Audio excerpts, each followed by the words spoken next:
Je vais vous raconter une histoire. Une histoire banale, saupoudrée d'une légère touche de poésie. La fameuse quête perpétuelle de l'homme à la recherche de la partenaire idéale. Alors par contre, très important, je vous le dis de suite, la scène n'a pas lieu en milieu maritime. L'anecdote ne se déroule pas du tout en mer. À bon entendeur. Entre parenthèses, je dois vous avouer que je n'ai pas vraiment le pied marin. Je dirais même pas du tout. Mais soyez quand même attentifs. Vous pourriez découvrir dans cette histoire des animaux de la mer, des personnages célèbres, des expressions populaires, jeux de mots autour du monde aquatique. Alors, concentrez-vous, même si je suis certain que vous allez en louper beaucoup. Mais bon, soit. Et bien sûr, prenez cela avec humour. Comme un poisson dans l'eau. Ce vendredi-là, jour du poisson, en cap sur la Java et frais comme un gardon, emporté par une vague de vivacité, j'étais prêt à déferler contre vents et marées, équipé pour décrocher sans tabou, avec la pêche par-dessus tout, le rendez-vous. Ce vendredi-là, je me sentais beau, mais pas que beau, je me sentais comme un poisson dans l'eau. Motivé pour remporter la palme d'or sur l'île de l'amour et embarquer du bon pied à bon port pour dégoter sans détour la perle d'Isis, une princesse divine, une miss, voire l'une de ses dauphines. Bref, une sirène enchanteresse afin de nager dans le bonheur, dans l'ivresse, me plonger dans une histoire originale, singulière, une romanesque et belle odyssée. Au pire, pour juste une partie de jambes en l'air, où elle prendrait tout de même son pied. Quoique jambes en l'air, prendre son pied, mauvais exemple avec une sirène. Imaginez de plus une posture libidineuse genre code départemental lyonnais avec une sirène, catastrophe, une histoire qui risquerait de finir en tête à queue. Bon là je m'éloigne, j'ai dérivé, je recommence, je vous remets dans le bain. Ce jour-là donc, je vous le disais, je me sentais comme un poisson dans l'eau. J'écumais alors les pubs et les bistrots, je m'immergeais dans ces rades où coulent à flot les euphorisants élixirs et les enivrants spiritueux, naviguant au gré des vents et m'enlisant ainsi dans ces lieux. Et oui, j'étais embarqué dans la tournée des grands bars, où se côtoient des inconnus, emporté dans le tourbillon tant exaltant de rencontrer alors l'élu. Quand soudain, au lieu de débarquer à bon port et découvrir un trésor, j'arrivais dans un lieu noir, intitulé le Pirate Bar. On m'avait dit que c'était un bar de plaisance, un bar bien, un bar beau, mais le bar atteint 1000 millions de 1000 sabars, comme Haddock, le capitaine, l'aurait dit dans Tintin. On m'avait raconté des beaux bars. C'était un bar à loubar, un bar de barbus, sans doute fiche chez OH, bien connu. Dans ce bar de barbares, ne fais pas le barbeau, il y a plein de barjots ici. Faut que tu te bardes là, ça va barder là, me suis-je dit. Surtout ne fais pas le con, il y a un hic, avant tout plancton fric. L'atmosphère était houleuse. Le baromètre indiquait un mercure à la barre basse, signe de tempête. C'était clair, comme de l'eau de roche. Dans ce bar louche, il y avait anguille sous roche. Dans quelle galère m'étais-je embarqué? Mais soit. Je ne me suis pas défilé, je ne me suis pas barré, car dans le fond, des petites morues étaient là, des galinettes, serrées comme des sardines. Ici, dans cette boîte, Certaines faisaient sans doute partie du staff. Elles étaient sur le pont, au taquet. Toutes me tendaient la perche. J'avais la barre. Bon, j'arrête avec les barres. C'est barbant. Elles essayaient d'attirer mon attention. Un panier de crabes. En choix, c'était pas terrible.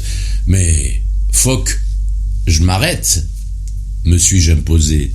C'est assez, je vais faire avec les moyens du bord. Après tout, je m'en fiche. Je me jette à l'eau, je leur offre un verre. C'était l'heure de l'emparo. Et puis, hameçon sympathique. La première avait l'air cool, Anna. Mais moi qui rêvais de l'ours, elle était plate comme une limande. Anna. Mais c'était pas la pire Anna. À bâbord, Calypso, un peu molle, rouge comme une écrevisse. Elle était du Lot. Je lui ai sorti une bulle et celle du Lot a ri. Elle n'arrêtait pas de me faire des coucous. Elle en fit bien une dizaine. À tribord, affalée sur un fauteuil, anémone, détruite par l'alcool, son phare avait coulé. Elle s'était faite embarquer par son ex dans l'abus. Un marin, toujours un sous-marin. En face de moi, Marina, large du bassin. Elle me regardait avec des yeux de merlan frit, avec Colin, son petit frère. Et puis Zette, la barmaid. Elle frétillait de joie, il n'arrêtait pas de rire comme une baleine. Pour couronner le tout, Pierre, un travesti, ni brun, ni blond, mais roux. Elle l'appelait la grande roussette. Pointu était son nez. Il avait de faux seins. Oui, il avait de faux seins, Pierre. Mais bon, ça coule de source, et je n'allais pas virer de bord. Aucune ne faisait des vagues. Et j'étais en nage. C'était pas à l'aile d'eau. Radeau, pas de vedette au rivage, pas une seule touche, zéro. Après cet effort, j'étais à la ramasse dans ce bar de port où même les rats se cassent. Je me suis dit, soit, phoque, je me bouge que je mouille mon froc. Il est temps d'y aller car il était tard et je commençais à ramer. Je me suis donc assis sur un banc pour draguer. J'ai attendu, le vent poupe l'a planté, a taquiné le goujon, comme dit l'expression, a affairé, mais rien à l'horizon. Alors je me suis mis à picoler, jusqu'à être plein comme une huître, imbibé. Ah oui, ce n'était pas de la flotte.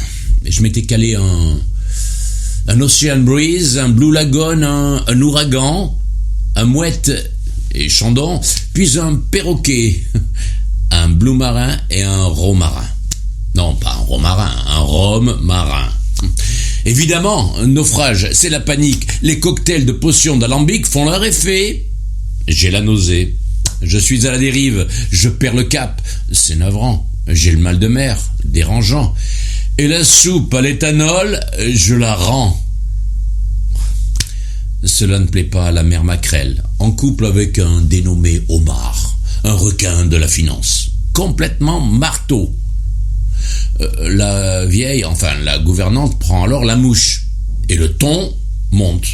Elle commence à bouillonner, elle devient très agitée, et je reçois une déferlante d'injures.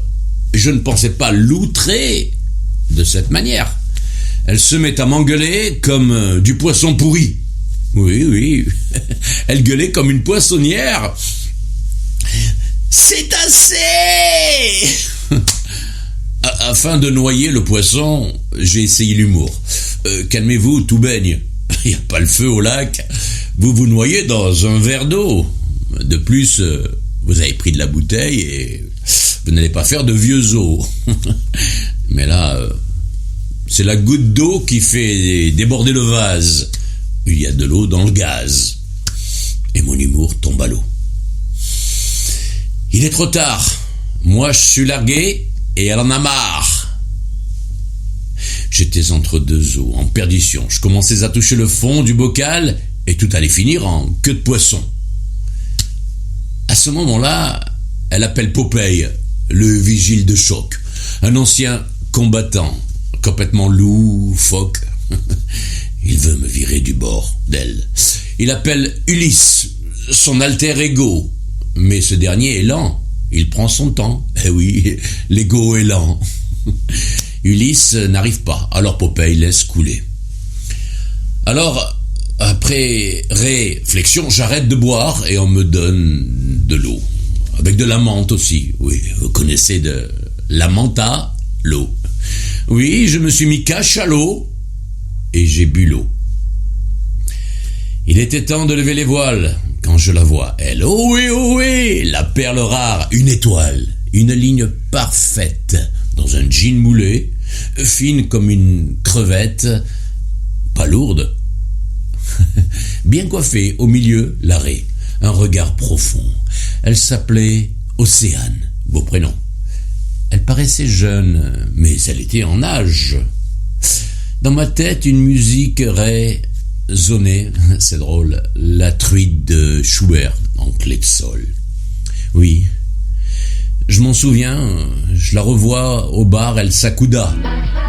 L'action, elle me regarde, elle me sourit, je l'aborde et je lui offre un verre aussi. Et on s'accorde. Là, je commence à lui monter un bateau. Mais c'est elle qui me mène en barque. Et là, je perds ma raison. Elle ne m'a pas cru, c'est assez, disait-elle, elle aussi. Alors, quand c'est assez, on n'insiste pas. C'est sûr, elle était déçue. Sans succès, avec du bon sens, c'est sans suite. Sachant que par-dessus ça, j'étais son dessus-dessous. Et ça, c'est sûr aussi, c'est saoulant. C'est stressant, ça se conçoit. Sans ça, c'est censé, ça se sait, dans ce sens, ça va de soi, si on est sous, on déçoit. Soit. Bon, action, suite. À ce moment-là, je ne sais plus quoi dire. Je sèche. Je reste médusé, muet comme une carpe et diem, je divague, plongé dans les abysses de son charme. Inactif, je suis troublé, moi qui suis un émotif. J'étais à 20 000 lieues de m'imaginer être noyé dans l'encre de ses yeux, magnifique, de m'enliser dans la profondeur de ce bleu pacifique. Bref, suite de l'action est finale. Quand, tout à coup, je la vois filer. Elle prend le large, elle met les voiles. Ah, c'est ballot. J'essaye de la rattraper, je mets le turbo. Mais elle est vive. Et moi, à la dérive, j'ai les jambes en coton. Elle me glisse entre les doigts comme un poisson. Et oui, une odyssée amère, où je ne fus pas un héros. La tête en l'air, j'ai le vague à l'âme, je m'y suis pris comme un manchot. Et dire que je pensais que celle qui me ferait chavirer n'était pas encore née. J'avais échoué. Déception pour ce fiasco. Soit, c'était pas la mer à boire, mais mon rêve tombait à l'eau.